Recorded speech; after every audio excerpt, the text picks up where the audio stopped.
I really like how it turned out.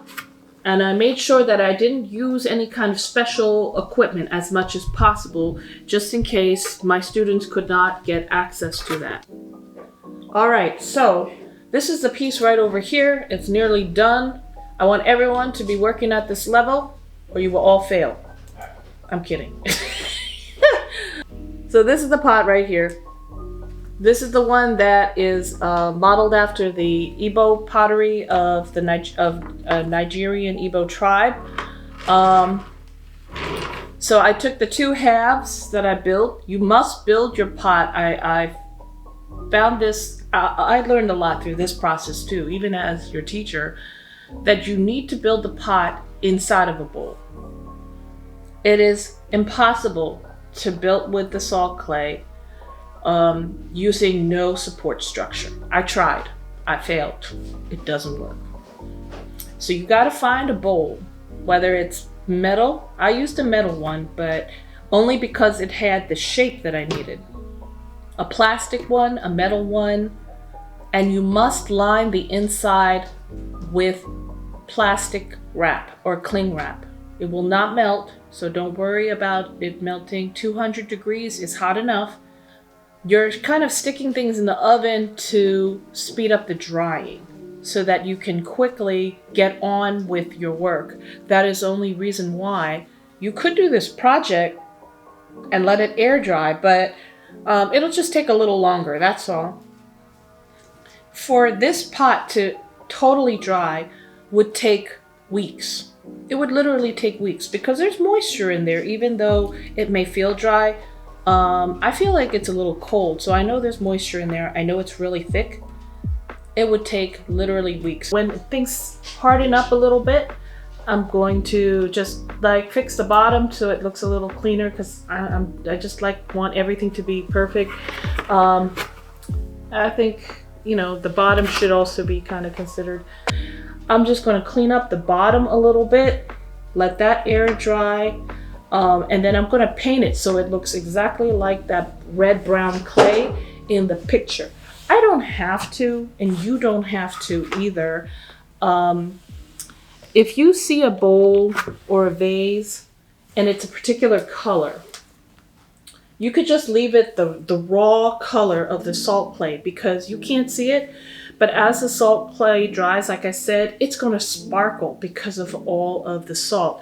Right now, when I turn it, I see the sparkles from the salt crystals, and it is quite beautiful just by itself. All this decoration here with the attaching of the coils, I was able to pretty much knock that out, the decoration, and putting these little handles on. I noticed later that I forgot to put on handles, so I had to put on the handles. So I covered the surface because there was all kinds of different colors when I put it in the oven. Some parts of my salt pottery came out a tan color. I just wanted a uniform surface because I found the patches of different colors to be a little distracting. So after I took the two halves and I put a thick coil between them, and then I sandwiched a thick coil. I kind of wet the top of the bowls with a kitchen sponge and some water. I put a coil there, and the coil, the salt clay of the coil was pretty moist. Your dough has to be moist in order for it to stick to already dried salt dough. I put the two halves together, and then I kind of smeared some of that salt dough up and down to attach the two halves of my pot, because my pot is made up of two bowls, one upside down sitting on top of the other.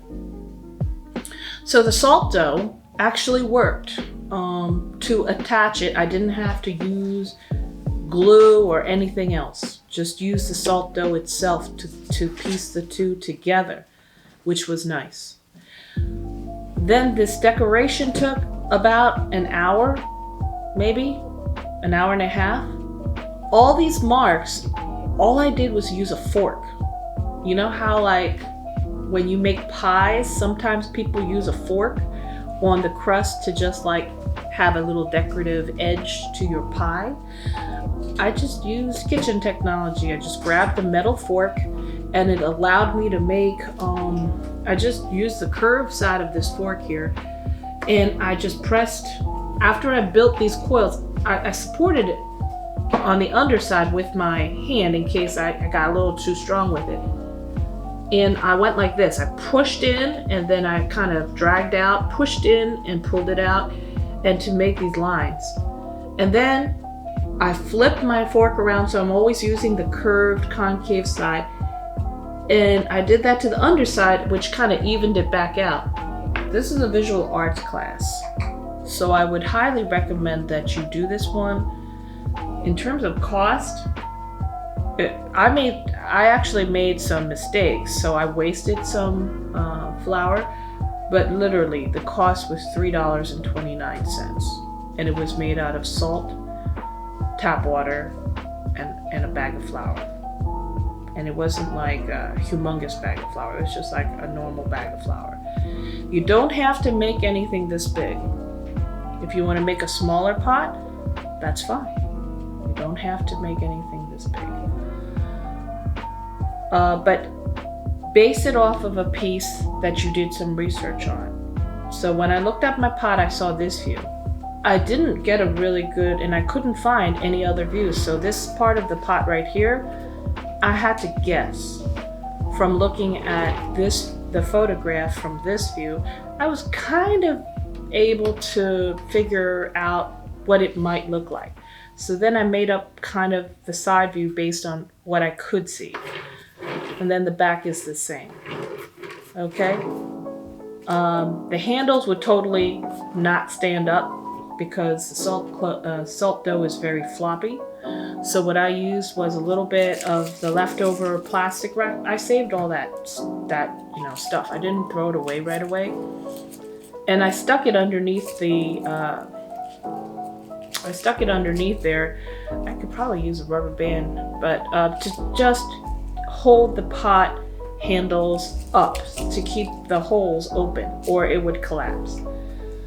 So as you do this, you'll discover what works and what doesn't work. Just like, I discovered very quickly what doesn't work, what works. It doesn't have to be a vase. It could be just a bowl. You could be like an open bowl. If you find a culture that doesn't have a lot of texture in its pottery, remember, this unit is about texture. Make your own texture. Bring your own artistic expression to it.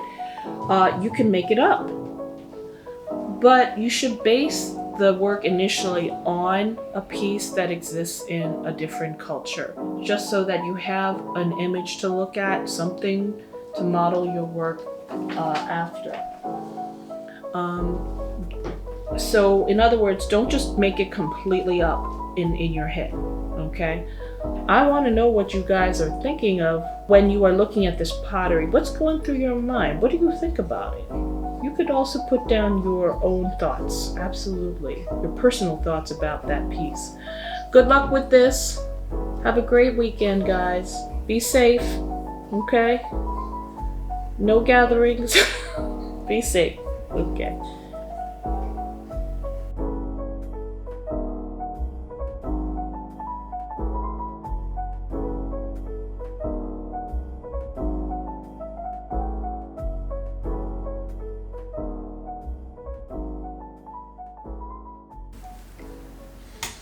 So some kids already made their dough and they use food coloring, of course, because they got to make it pretty.